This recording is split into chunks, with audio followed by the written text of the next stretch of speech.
Gold, trusted gold buyers. మీరు తాకట్టు పెట్టిన బంగారాన్ని విడిపించి ఈ రోజు ఉన్న మార్కెట్ ధరకు కొనబడను.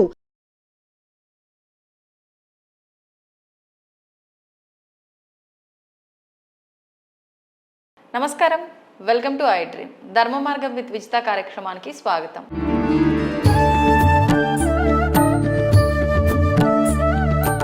నమస్కారం అండి. నమస్తే అమ్మా. సాధారణంగా మంత్రసిద్ధి పొందిన వాళ్ళ చూస్తూ ఉంటాం. అలా మంత్రసిద్ధి పొందటం వల్ల కూడా కొన్ని నష్టాలు కలుగుతాయని చెప్పి అంటూ ఉంటారు. అంటే అలా సిద్ధి పొందటం వల్ల మంచి జరుగుతుంది, వాళ్ళు అంటే ఎక్కువగా సాధన చేశారు కాబట్టి అనటమే కానీ నష్టాలు ఏం జరుగుతాయండి వాళ్ళకి? నిజంగా అలా నష్టాలు జరుగుతాయా? మంత్రం చేస్తే చాలా అద్భుతాలు జరుగుతాయి, అది నిజం. ఎవరైతే మంత్ర సాధన చేస్తుంటారో ఆ దేవత అనుగ్రహం పొందుతారు. ఆ దేవత అనుగ్రహం పొందటం వల్ల ఆటోమేటిక్గా ఆ ఎనర్జీతో యాక్సెస్ వస్తుంది. ఆ దేవతకి ఉన్నటువంటి ఏవైతే పోర్ట్ఫోలియోస్ ఉన్నాయో, ఏవైతే శక్తులు ఉన్నాయో వాటిని ఆటోమేటిక్గా సిద్ధింపజేసుకుంటారు. ఇప్పుడు ఫర్ ఎగ్జాంపుల్ ఒకరు హ్యాపీగా సాధన చేశారు, గణపతి విఘ్నాలు వారి జీవితంలో నుంచి వెళ్ళిపోతాయి. దానివల్ల వాళ్ళకి రావాల్సినవన్నీ సరిగ్గా దక్కుతుంది. ఏ దేవత అయినా చివరికి ఇచ్చేది, పరమావధి ఇచ్చేది మోక్ష సాధనే. ఆటోమేటిక్గా ఇది గుర్తుపెట్టుకోవాలి. ఇంకా చేయగా చేయగా చేయగా చేయగా అది వస్తుంది. కాబట్టి మనం ఏ మంత్రం చేయాలి, ఏ మంత్రం చేయకూడదు అనే విచక్షణ, ఆ జ్ఞానము తెలియకపోవటం వల్ల కొన్ని అనర్థాలు జరుగుతాయి. ఇప్పుడు ఫర్ ఎగ్జాంపుల్ ఉంది, మీకు అంటే కొన్ని ఎగ్జాంపుల్స్ చెప్తాను. ఇప్పుడు మొన్న ఒకరికి హ్యాపీగా ఒక మంచి పెళ్లి సంబంధం సెట్ అయింది. పెళ్ళి అయింది, హ్యాపీగా జరుగుతూ ఉంది. మధ్యలో ఎవరో ఆ అమ్మాయికి సంబంధించిన వాళ్ళ రిలేటివ్స్, అబ్బాయి కొద్దిగా ఇగోగా ఉన్నాడు, మీరు అబ్బాయిని కంట్రోల్ చేయాలి అమ్మాయి అనేది చెబితే ఎవరో చెప్పారంట, ఒక అమ్మవారి హోమం చేయించండి పర్వాలేదనేసి. ఈ అమ్మవారి హోమం చేయించగానే ఈ అమ్మాయికి ఉగ్ర రూపం వచ్చింది. అంటే అప్పటి వరకు భార్యాభర్తలు పెళ్ళైన టైంలో ఎలా ఉంటారో, ఒక హ్యాపీగా భార్యను చూస్తే ఒక అట్రాక్షన్గా, భర్తను చూస్తే ఒక ఆకర్షణగా ఉంటారు.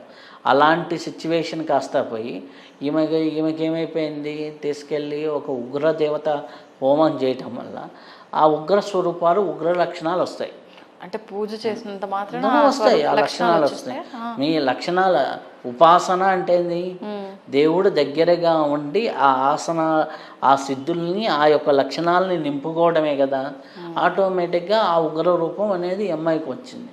ఈ ఉగ్ర రూపంతో బిహేవ్ చేస్తూ ఉంటే ఆ అబ్బాయి ఎక్కడో భయపడి ఆ అమ్మాయి నాకు వద్దు అనే స్థితికి వచ్చింది. ఇప్పుడు గైడ్ చేసిన వాళ్ళకి తెలియాలి. ఏం వ్రతం ఆవిడ చేసింది అంటే కాళీ అమ్మవారికి సంబంధించిన హోమాలు చేశారు. చేసి మా భర్త నా మాట వినాలి అనే ఇంటెన్షన్ అన్నమాట. ఈ అమ్మాయి నా భర్త నా మాట వినాలి అనేది అన్నమాట. ఎక్కడ ఇది చేయాలి అంటే, ఎవరైనా ఒక హస్బెండ్ బయట ఏదో వ్యసనాలకు లోనయ్యో, వేరే అనవసరమైన రిలేషన్లోకి ఉండి ఈ అమ్మాయి కంట్రోల్లో లేకుండా వెళ్ళినప్పుడు, ఈ అమ్మాయిని చూస్తే కొద్దిగా మరి ఈ అమ్మాయి మెత్తగా ఉందిరా బాబు, కొద్దిగా ఈ అమ్మాయిని చూస్తే వాడు భయపడేటట్టుగా ఉండాలి అనుకున్నప్పుడు అప్పుడు చేయవలసినటువంటి ఇది అన్నమాట. సాధారణంగా భార్యాభర్తలు అన్యోన్యతను పెంచడానికి ఏ రాధాదేవి అమ్మవారినో, ఏ లలిత అమ్మవారినో ఇట్లాంటిది చేసుకొని లలితా శాసనం చేసుకోవడం, ఇవన్నీ సాత్వికమైనవి. ఇవి చేసుకుంటూ ఉంటే వీళ్ళల్లో ఒక కళ పెరుగుతుంది, ఒక తేజస్సు పెరుగుతుంది, చూడంగానే ఒక ఆకర్షణ ఉంటుంది. ఇటువంటిది చేయాలి. అటువంటిది కాకుండా ఇట్లాంటి ఉగ్రదేవత చేసినప్పుడు అదేమవుతుంది, వీళ్ళల్లో ఉగ్ర లక్షణాలు ఉన్నప్పుడు ఎదుటి వాళ్ళకి తెలియకుండా ఆ లక్షణాల్లో ఇంప్రెషన్ పడుతుంది. ఈ అమ్మాయి ఏం చేసింది, మాట్లాడుతుంటే అబ్బాయి ఏదో అన్నాడు, అనగానే ఫోన్ తీసుకొని కింద కొట్టేసి రియాక్ట్ అయిపోయింది. ఆ రియాక్ట్ అయిపోగానే ఇట్లా రియాక్ట్ అయింది అనేసి ఆటోమేటిక్గా ఇంట్లో చెప్పడం, ఇంట్లో వాళ్ళు దాని మీద ఆటోమేటిక్గా ఇంకా పెద్దవాళ్ళు అందరూ కూర్చొని మాట్లాడుతున్నారు, పెద్ద మీటింగ్. అప్పుడు ఆ అమ్మాయి వాళ్ళ మదరు, ఆ అమ్మాయి వాళ్ళ బాబాయ్ ఇద్దరు కలిసి నా దగ్గరికి జాతకానికి వచ్చారు. ఏం చేశారు అంటే, ఇలా వేరే ఒక మాతాజీ ఒకటి చెప్పారు, ఇట్లా చేశాము అనేసి. ఆ మాతాజీ ఏమనుకుంది, ఈ అబ్బాయి మాట వింటం లేదు కాబట్టి వీళ్ళు అడిగారు అనుకుంది. ఇక్కడ మిస్కమ్యూనికేషన్ అనమాట.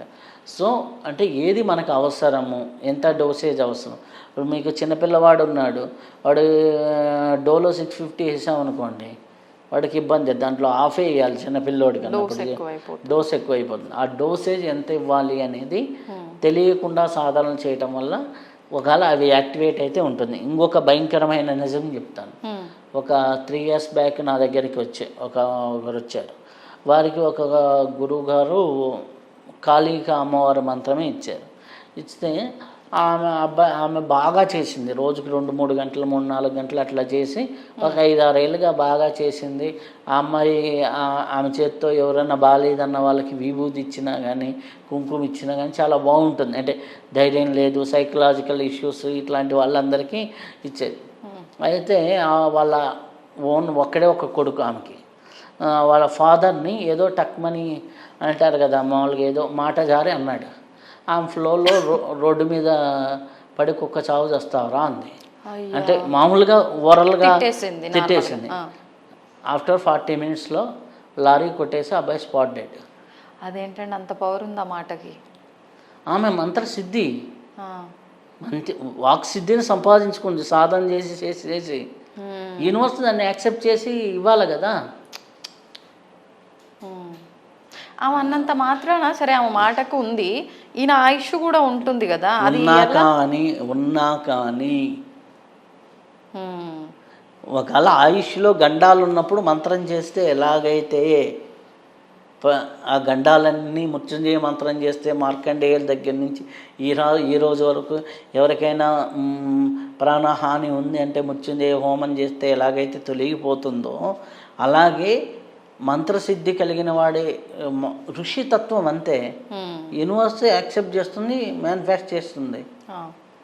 సో నీకు అందుకనే పూర్వకాలంలో మంత్ర సాధన చేసేటప్పుడు సిద్ధత్వం ఎంత ముఖ్యమో బుద్ధి అంతే ముఖ్యము. బుద్ధి సిద్ధి సహిత మంత్ర సాధన కావాలి. అందుకనే వినాయకుడికి సిద్ధి బుద్ధి ఇద్దరు అన్నమాట చెబుతారు. కానీ బుద్ధితో కూడినటువంటి మంత్ర సాధన చాలా ఇది. నీకు ఏ పురాణాలయం తీసుకో, వాళ్ళకి సిద్ధులు ఉన్నాయి, బుద్ధులు లేకపోవడం వల్లే ప్రమాదాలు వచ్చాయి. రావణాసుడు మహానుభావుడు, రావణాసుడు రాసినంత వేద పాండిత్యము, వేదాలకి స్వరము, మనకి ఇప్పుడు చాలా స్తోత్రాలు ఆయన రాసినవి మనం పాడుకుంటున్నాం. అట్లాంటి మహానుభావుడు ఒక దుర్బుద్ధి వల్ల బుద్ధి మళ్ళీ వచ్చేసింది ఇక్కడ అన్నమాట. కర్ణుడికి చూడండి, ఒక మంచి బుద్ధి కలిగితే ఈరోజు మహాభారతమే లేదు కర్ణుడు ఇటుపక్క ఉంటే. అర్థమైందా? విద్య ఉంది, దాని మీద పట్టుదల సిద్ధత్వం వచ్చింది.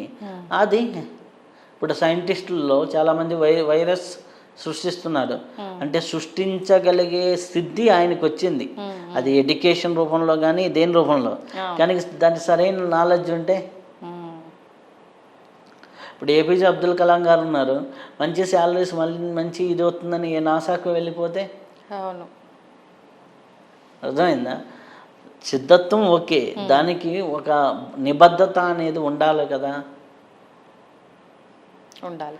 సో ఆ బుద్ధి అనేది ఇంపార్టెంట్. ఆ బుద్ధితో కూడిన సిద్ధి ఎప్పుడూ డేంజర్ కాదు. ఓన్లీ సిద్ధులు వస్తే డేంజర్. కూరగాయలు కోయటం అలవాటైనోడి చేతుల్లో కత్తి ఉంటే ఎన్నో కూరగాయలు ఉంటాయి. అలా కూరగాయలు కోయటం అనేది అలవాటు ఉంది, వాడికి ఎలా చేయాలో తెలియదు. వాడు ఎట్టు పడితే అట్ట డ్రింక్ చేసినప్పుడు కత్తిని ఇసుస్తూ ఉంటాడు.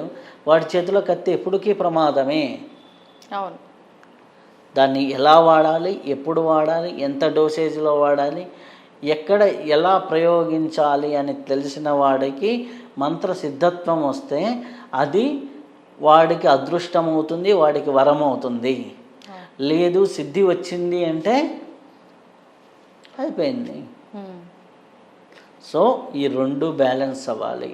చాలామందికి ఏంటంటే ఈ బ్యాలెన్స్లనే కాకపోవటం వల్ల కొన్ని సిద్ధులు అనర్థానికి. ఇప్పుడు నాకు ప్రాక్టికల్గా ఇంకొక ఎగ్జాంపుల్ చెప్తాను. ఒక అమ్మాయి ఉంది, వాళ్ళ ఆయన నా మాట వినాలి, ఇంధన కేసు దీన్ని ఇంకొక రకంగా చెప్తున్నాయి, అంటే ఇంకొక విధంగా జరిగింది. ఇవన్నీ మాకు రెగ్యులర్గా యాక్సెస్ ఉంటాయి కదా. ఆ అమ్మాయి ఏంటి, ఒక కృష్ణ మంత్రం తీసుకొని మా ఆయన నా ముందరే ఉండాలి, మా ఆయన ఎప్పుడు నాతోనే ఉండాలి, మా ఆయన ఎప్పుడు నాతోనే ఉండాలి అని జపం చేసింది. ఆ గురువు గారు చెప్పింది ఎంత, ఒక 50,000 60,000 చేసుకోమ్మా మంచిది, కుదిరితే 1,00,000 చేసుకో అని చెప్పాడు. ఏమేం చేసింది, మా ఆయన నా దగ్గర ఉంటాడని దొరికింది కదా అని సందు చేసుకుంటూ వెళ్ళిపోయింది 4-5 లక్షలు. ఏమైపోయింది, వాళ్ళ ఆయన అప్పుడు పూణేలో ఉండేవాడు, ఈమె హైదరాబాద్లో ఉండేది. ట్రాన్స్ఫర్ అయ్యి ఇక్కడ వచ్చాడు, వర్క్ ఫ్రమ్ హోమ్ హ్యాపీగా చేస్తున్నాడు. వాళ్ళ ఆయనకు ఒక సైకలాజికల్ డిసీజ్ వచ్చింది. ఆ డిసీజ్ ఏంటంటే ఈమె ఎక్కడికి వెళ్ళినా ఆవిడనికే కొంగు పట్టుకొని తిరుగుతుంటాడు. అయ్యో. అంటే సైకలాజికల్గా ఇన్ఫీరియారిటీ వచ్చింది. అది దేవత వల్ల కాదు, ఆల్రెడీ ఆయనకు ఉండొచ్చు, అది అక్కడ బయటకు వచ్చింది. ఓకే, అక్కడ ఏమైంది, ఉండాలి కోరిక కరెక్టే, ఎంతలో ఉండాలి, లిమిట్స్ చూసుకోవాలి. ఏ స్థాయికి వెళ్ళిపోయిందంటే ఈమె స్నానానికి వెళ్ళినా కానీ ఓ నువ్వు ఇంతసేపు నన్ను వదిలేసి వెళ్ళిపోతావా అనే స్థితికి వచ్చినప్పుడు రివర్స్లో వస్తాయి అన్నమాట. అంటే అక్కడ ఆ గురువుగారు పర్టిక్యులర్గా అమ్మ ఈ మంత్రం ఇంత చెయ్యి అని చెప్పినప్పుడు అంతకి 4 రెట్లు నువ్వు చేస్తే ఏమైంది, మొత్తానికి బెడిసి కొట్టింది అనమాట. వర్క్ ఫ్రమ్ హోమ్ అయింది, హ్యాపీ కదా, ఉంచుకోవచ్చు కదా. ఇంకా ఇంకా ఇంకా ఇంకా చేసేసరికి అయిపోయింది. అంటే ఆయన బాగానే చేస్తున్నాడు, మంచి కంపెనీ, పెద్ద సాఫ్ట్వేర్ కంపెనీలో జాబ్ చేస్తున్నాడు, ఉంది. తెలియకుండా ఒక ఫియర్ అనమాట. వేరే వాళ్ళ హాస్పిటల్కి వెళ్ళినప్పుడు అక్కడ ఒక డెత్ చూశాడు దగ్గరుండి, వేరే ఫ్రెండ్ని హాస్పిటల్ తీసుకెళ్ళాడు. సడన్గా అతను ఇదయ్యాడు. ఆ డెత్ చూసేసి ఈయనకి యాంగ్జైటీ లెవెల్స్ పెరిగినాయి. చూడండి, ఈ ఇన్సిడెంట్కి ఆ ఇన్సిడెంట్ చూడండి. అప్పుడు ఏమైపోయింది, మరీ దగ్గర అనేసరికి ఈమెకి చికాకు వస్తుంది. అదే అనమాట.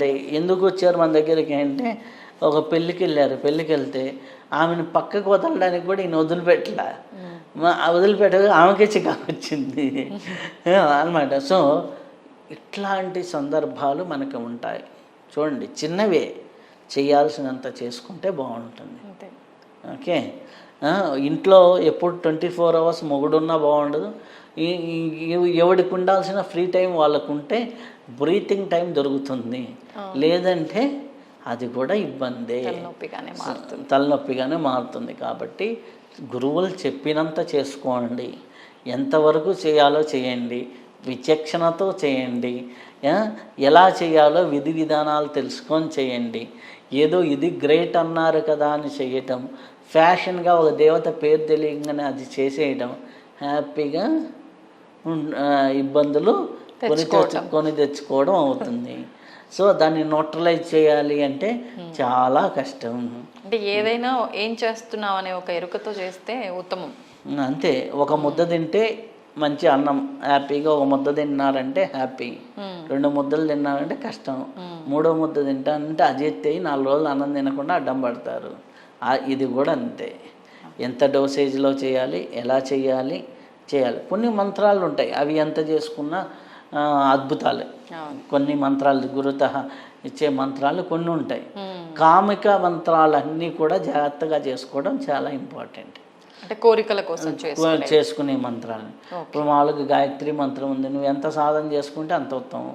ఇట్లాంటివన్నీ కూడా సాధనలో చేసుకునేవి ఎంత ఎక్కువ చేసుకున్నా అంత మంచి ఫలితాలు ఇస్తాయి. కానీ ఇటువంటివి ఉంటాయి కదా, అటువంటివి చేసేటప్పుడు జాగ్రత్తగా విచక్షణతో చేయండి. శుభం. ధన్యవాదాలండి. ధన్యవాదాలు.